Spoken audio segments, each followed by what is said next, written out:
के बचपन की बात करें तो चंद्रशेखर आजाद के पिताजी का नाम पंडित सीताराम तिवारी था।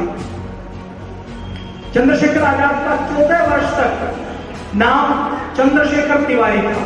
14 वर्ष की आयु में 1921 के सन में महात्मा गांधी ने एक आंदोलन चलाया था, असहयोग आंदोलन।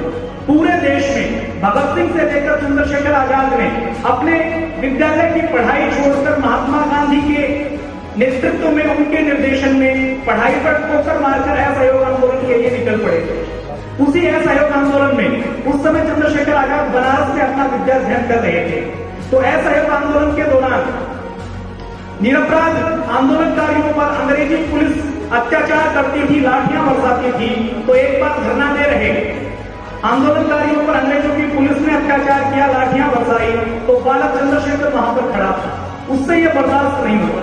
उसके पास कोई गोली या पिस्तौल उस समय नहीं थी, तो उसने पास से पत्थर उठाया और पुलिस का जो ऑफिसर था उसको निशाना लगाकर उसके माथे पर पत्थर मारा।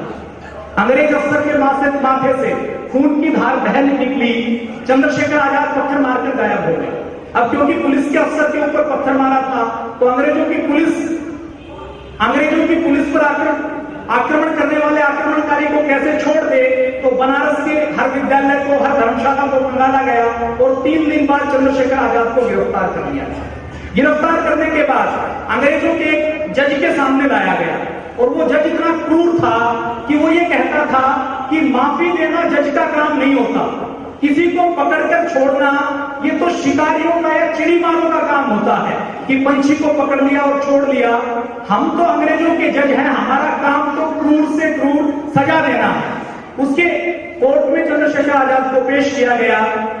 उसने जब पूछा कि तुम्हारा नाम क्या है, तो बालक चंद्रशेखर तिवारी ने उत्तर दिया कि मेरा नाम आजाद है। उसके बाद आवाज आजाद, जवाब सुनकर तो दिल मिला गया। उसके बाद उसने दूसरा सवाल पूछा कि तुम्हारे पिता का नाम क्या है, तो चंद्रशेखर आजाद ने कहा कि मेरे पिता का नाम स्वाधीन है। जज और दिल मिला गया। उसने पूछा कि तुम्हारा घर कहां है, तो चंद्रशेखर ने कहा कि मेरा घर जेल खाना है। उसके बाद उस जज ने क्रोध में आकर 15 बेंतों की सजा चंद्रशेखर आजाद को सुना दी। चंद्रशेखर आजाद को वहां की सेंट्रल जेल में ले जाया गया। जेलर ने उससे कहा कि अभी भी तुम माफी मांग लो तो तुम्हारी 15 बेंतों की सजा माफ कर दी जाएगी। तो चंद्रशेखर आजाद ने माफी मांगने से मना कर दिया। चंद्रशेखर आजाद को एक लकड़ी के साथ बांध दिया गया, पूरे कपड़े उनके उतार दिए गए और सिर्फ पीछे वाले हिस्से पर एक पतला कपड़ा ढक दिया गया और जल्लाद ने चंद्रशेखर आजाद के शरीर पर बेत मारनी शुरू की। वो बेत कितनी खतरनाक होती थी, उस समय के जो भयानक से भयानक मुजरिम होते थे, खूनी अपराधी, शराबी होते थे, वो 3-4 बेत खाकर बेहोश हो जाते थे, वो घबरा जाते थे। बेतों की मार का असर कम हो इसके लिए वो नशा करते थे, अफीम खाते थे, गांजा पीते थे, चरस पीते थे। लेकिन चंद्रशेखर आजाद ने हर बेत के ऊपर बेत पड़ते ही शरीर की खाल उधरती थी और इधर चंद्रशेखर आजाद के मुंह से आह नहीं निकलती थी, भारत माता की जय और वंदे मातरम निकलता था। 15 बेतों के बाद 15 बेत खाकर जहां बड़े से बड़े मुजरिम को लोग कंधे पर उठाकर ले जाया करते थे, चंद्रशेखर आजाद अपने पैरों से चलकर गए। और अंग्रेजों का एक नियम था, जिसको बेत लगाई जाती थी उसको बाद में फिर 3 आने दिए जाते थे ताकि वो मरहम पट्टी करवा सके, कुछ दूध या घी खा सके। तो चंद्रशेखर आजाद को जब जेलर ने 3 आने दिए तो चंद्रशेखर आजाद ने वही जेलर के मुंह पर वो 3 आने फेंक कर मारे। उस घटना के बाद चंद्रशेखर आजाद का नाम पूरे बनारस में और पूरे देश में चंद्रशेखर तिवारी नहीं, चंद्रशेखर आजाद पड़ गया। 14 साल की आयु में एक छोटे से लड़के ने कितना बड़ा काम किया, पूरे बनारस में इसकी गली गली में चर्चा होने लगी और चंद्रशेखर आजाद बनारस का हीरो बन गया। चंद्रशेखर आजाद बनारस के युवकों का नायक बन गया। बड़ी बड़ी उम्र के युवक भी 20-20 साल के, 22-22 साल के युवक उससे प्रेरणा लेने लगे। उस चंद्रशेखर आजाद से जब प्रेरणा लेने लगे तो बनारस में एक बड़ी सभा की गई, वहां पर चंद्रशेखर आजाद को सम्मानित किया गया। ऐसे चंद्रशेखर आजाद थे। उसी बेतों की सजा के बाद आजाद नाम पड़ा और चंद्रशेखर आजाद ने बार बार जब साथियों के साथ बात चलती थी तो वो कहते थे कि जो ब्रिटिश साम्राज्य को मिटाने का पण अगर चंद्रशेखर आजाद ने लिया तो उसके पीछे इन 15 बेतों की सजा बार बार उसको याद आती थी और वो संकल्प लेता था कि मुझे अंग्रेजों के इस अत्याचारी शासन को मिटाना है, देश के बाहर उन अंग्रेजों को भगाना है। चंद्रशेखर आजाद लीडर बहुत थे।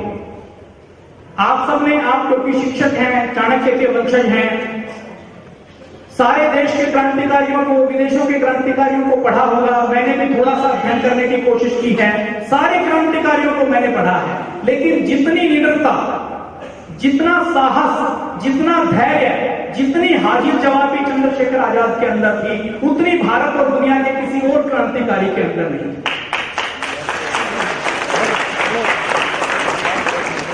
चंद्रशेखर आजाद कितने निडर थे, इसका अंदाजा आप लगा सकते हैं कि उस समय क्रांतिकारियों के पास मीडिया नहीं होता था, टीवी नहीं होता था, तो क्रांतिकारी अपने विचारों का पर्चा छपवाते थे।